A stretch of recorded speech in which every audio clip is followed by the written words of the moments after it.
Huawei. They're a Chinese company that's known for making smartphones, and today we have one of their latest flagships, the P9. Let's find out more about the P9 together.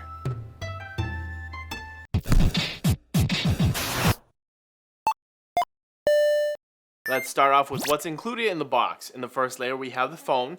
On the second layer we have 3 separate boxes. The headset and Type-C cable come in the top left box. The bottom left box houses the power adapter. And the box on the right has a SIM ejector tool, a phone case, which is really cool to see a company include a slim style case for their product, and finally, documentation. Onto the exterior of the P9. It measures 145mm tall, 70.9mm wide, and it's 7mm thick. Wait, what? Did you say 7mm thick? Yes, I did. That's thinner than my Z5. Hell, it's thinner than an iPhone 6s by 0.1mm. So yeah, that should grab your attention right away. The phone comes in a variety of colorways: ceramic white, rose gold, titanium gray, mystic silver, prestige gold, and this bad boy right here, this is the haze gold version. Moving along to the front of the phone, we see that most of the real estate here is taken up by a 5.2-inch IPS Neo LCD screen with Gorilla Glass 4 running a resolution of 1080 by 1920, giving it an effective pixel density of approximately 423 ppi. At the top of the front, we find the 8-megapixel selfie camera, the light sensor, and the earpiece that has a hidden status indicator LED on the right side behind the grille. And at the bottom of the front, there's only a Huawei logo. On the right hand side, we have what I like to call the multi-purpose tray. Why? Well, because this particular model of the Huawei P9 supports 2 nano SIM cards, or just 1 nano SIM and a micro SD card up to 128 gigs. So there you go, multi-purpose. At the very top of the phone, we have the noise reducing microphone, and at the bottom we have a 3.5mm jack, another microphone, a USB Type-C port, and a bottom firing speaker. And finally, at the back, we have a dual camera setup from Leica. Each lens is 12 megapixels. There's also a dual tone LED flash and laser autofocus sensor.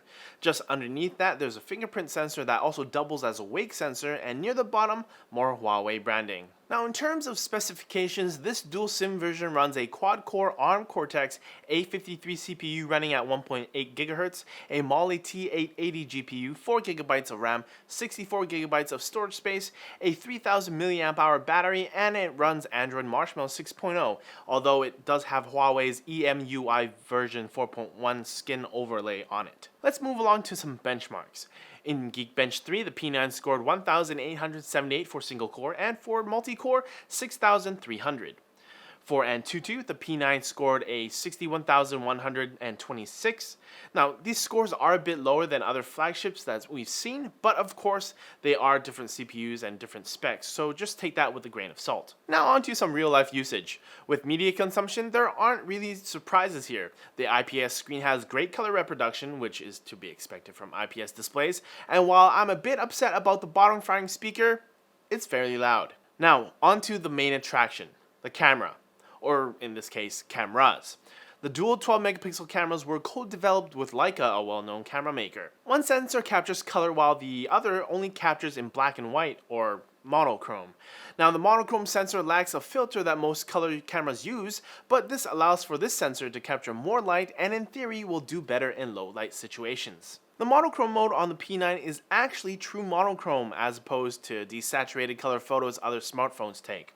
And when you take the two sensors and use them together, you essentially have a high quality background defocus. Huawei's camera app offers a manual mode with a lot of different on-screen, on-the-fly adjustment choices for shutter speed, manual focus, ISO, and other options. But I'm just a regular Joe who isn't as big as a photo nut as others here at the studio, so I just set things to auto. Along with the manual controls, the Huawei camera app offers a lot of different modes. There's the usual HDR, monochrome, which we mentioned earlier, panorama, and more. The most fun one to use for me was light painting mode. I mean, my pictures came out kind of crappy, but it was fun to do all the same. Now, the sad part about the P9 is that it doesn't have 4K capabilities with either camera. You can shoot up to 1080p 60 frames per second videos and slow motion videos at 720p 120 frames per second. Personally, I've never had the real need to shoot in 4K, so I can live without it just fine.